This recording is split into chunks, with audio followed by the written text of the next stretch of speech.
This is TWiT.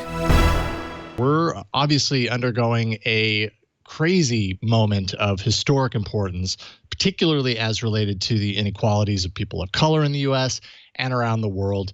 With that focused attention comes a sort of reckoning right now of how people and how companies have acted poorly in the past in ways that have directly impacted their coworkers and employees. We probably hear a lot more about stories like these if it weren't for a tool that companies use to silence their workers when they leave, and sometimes when they leave, from a bad or difficult situation, like some of these stories might actually be coming from. So joining me is Emily Birnbaum from Protocol to talk about how the modern NDA is interfering with progress around raising awareness on these issues in the tech workplace. Welcome back to the show, Emily. Thanks so much for having me. I'm happy to be here. You bet. It's great to get you back. So you start your piece talking about Paris Athena, who actually we had as a guest on the show not too long ago, back on episode 136. And I think it kind of encapsulates this perfectly. Talk a little bit about her situation, how it illustrates the struggles that employees are facing when it comes to these NDAs. Yeah, so Paris a couple of weeks ago was asked to be on a podcast, talk about her experiences as a Black woman in web development and how her career, has ebbed and flowed. And at one point during the podcast, she just thought, well, we're undergoing a moment where people are taking seriously stories about discrimination and racism in the workplace, so I'm going to share mine. So she shared a story about an internship that she did 2 years ago with a large tech company in which she was paired with a back-end developer who is, sort of supposed to be her mentor. And, it didn't take her too long to realize that this mentor was, according to her, not an ally. So when she went to his Facebook page, she saw that it was filled with anti-Black Lives Matter content.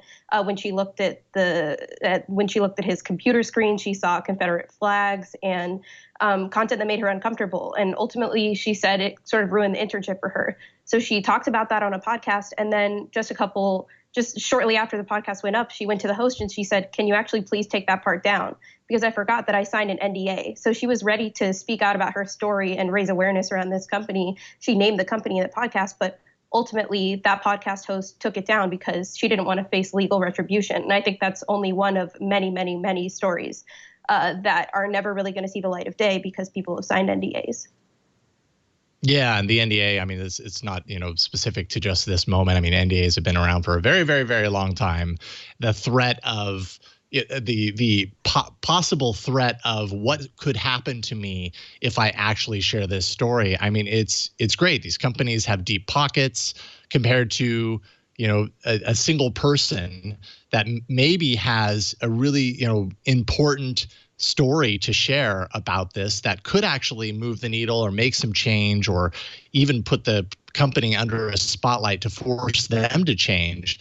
But they can do nothing because they're powerless compared to those deep pockets and kind of the power of the NDA. What are some of those risks? Is it monetary? Is it something greater than that? And do these employees, are they explicitly aware of these NDAs, or is it the kind of thing that kind of gets slipped in there?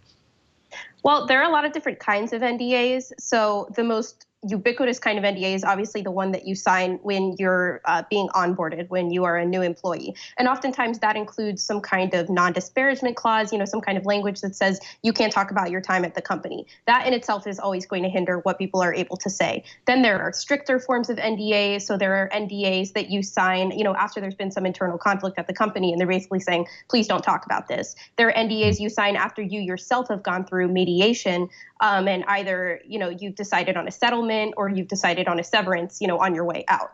And those are often very strict, very limiting, explicitly designed to silence you about that discrimination or that conflict that you experienced. And I mean, you asked about the risk. I think there are levels of risk. So the first risk is just speaking out in general comes with a lot of stigma. You want to be in tech. You feel excited to be in tech. So you don't want to be seen as, a problematic employee for future companies who you might want to be hired by. That in itself, it's reputational. And then if you look at that and you say, this is important enough, I want to tell my story, it's very expensive. So it's expensive to, say, hire a lawyer to review your NDA to see what kind of risks you're even facing. And then it's very expensive if that company actually sues you for violating your NDA. So, I spoke to some lawyers who said it can cost between, $10,000 if you go through just discovery to $100,000 if that company decides to take it all the way. So there are enormous risks.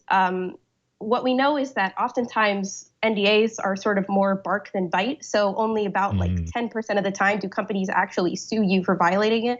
But just imagine how much there is, how much people are putting on the line. They have children, families, lives, and not everybody can afford to go through such a pricey and lengthy and emotionally taxing experience. Yeah, so when I hear about this, and obviously, we read about daily kind of the struggles and the stories, and realizing, at least for me, realizing the good that comes out of just getting all of this out on the table, very similar to what we've been going through with the Me Too movement over the past couple of years. Like, there's a lot of value to this in just improving everyone's quality of life. So there's almost a greater importance that's kind of roped into this. Is there any situation where someone explicitly breaking an NDA for the greater good, overrules, the possibility of, let's say, financial burden on the other side of that? I don't know, maybe the courts say, well, okay, in retrospect, this was actually really important, so the NDA is invalid. Or is the NDA just like the end of the road? It's like, no, it's there in stone. And it doesn't matter how important this realization of this thing is that you've talked about, you're still liable. Yeah, the NDA is somewhat set in stone. I think it really depends on the judge and the case and the kind of evidence that you're able to present. But you've signed that document ultimately. But you mentioned the Me Too movement. A lot of people said that what we're talking about right now parallels that. We couldn't have had a Me Too movement if women didn't come out en masse and say, I'm going to break my NDA. I'm going to break this silence, because without it, we're not going to move forward as a society. Someone else really rightfully pointed out to me over the course of reporting this article that also paralleling it to the Me Too movement is somewhat inexact, because a lot of the women who came out, whose stories we heard first for Me Too, were some of the most privileged, wealthy women in the country. They were predominantly white women. They had been at the upper echelons of society in media and entertainment. And even for them, it was really hard for them to come out and tell their stories. So then you have to think about, we're talking about the stories of everyday Black and brown employees in these tech companies, where they're already underrepresented, they're already marginalized. So it's sort of a different set of stakes around this stuff. And I just think, ultimately, a lot of people are going to tell their story, and we, have to sort of give credence to how much bravery that would take. No question. Absolutely. I mean, just to make that decision and say, I'm willing to kind of put myself in front of everyone, and not just tell my story, but explicitly break a pre-made agreement. Like, it takes a lot of courage to do that. So yeah, that's such an important point. Now, the NDAs, there's a little bit of a double standard that's happening right now too, right? Because on one hand, you've got these companies who have forced, their employees to sign these NDAs to never talk about this stuff. And then on the other hand, they're coming out in support of Black Lives Matter, and they are, putting their support behind that, whatever that may look like. So it's almost like they're playing both sides of the game. Talk a little bit about that. Yeah. So, I think one of the most high profile examples of people coming out and discussing racism they experienced at a tech company over this last month has been Ifoma and Erica at Pinterest. Their story has gone viral. It's really touched a lot of people. And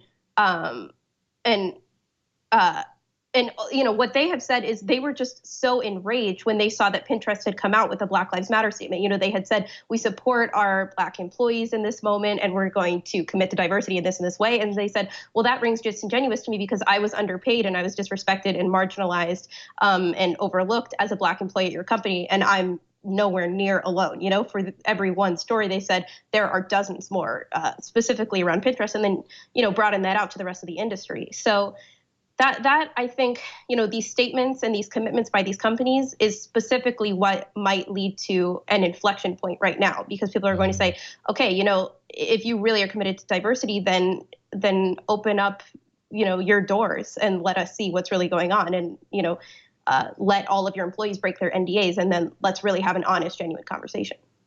Oh man, that's such a great point. Like we can only hope that that'll happen. Now, a lot of times with NDAs, they're coupled with some sort of a severance package. You know, if an employee is on their way out, they negotiate for something like that. And so the NDA is kind of tied up with this monetary payout at the end of the day. I have to imagine a lot of the people that you spoke to for your piece like feel conflicted, possibly, or even regretful about that. I mean, what was your take on that as far as how the people felt about taking that severance and then now looking backwards and being like, man, maybe I shouldn't have done that, or would they have made a different choice? I think it's very complicated because a lot of the people who spoke to me, they signed that severance when there was really no other option presented to them. Yeah. They were already on the way out. They were being abused in the workplace. They just wanted to get out of there, and then they wanted to be able to sustain themselves, until their next gig. They had family, friends, people relying on them. They had lives, and they just kind of wanted to close that chapter because it was, traumatizing. For many of them. And so I think that every single person I spoke to had like a special kind of empathy for how hard it is to say no when someone is offering you money in exchange for your silence, especially when it's something you don't even think that you'll want to talk about. A lot of people say it's really retrospective. Like later you realize, oh, that happened to me and it was bad and I want to talk about it. But they have, they feel for that person who was in that room signing that contract. So I think there's some people are beginning to advise their friends, if you're going to sign something, have a lawyer look at it, really think twice about the possible ramifications. But you have to think a lot about the power disparity when someone is signing one of these contracts. They're one person. This is a company with tons and tons of money, really deep pockets. And overall, I don't know if the onus should be on them. It should be on companies not to be putting them in front of them, if that makes sense.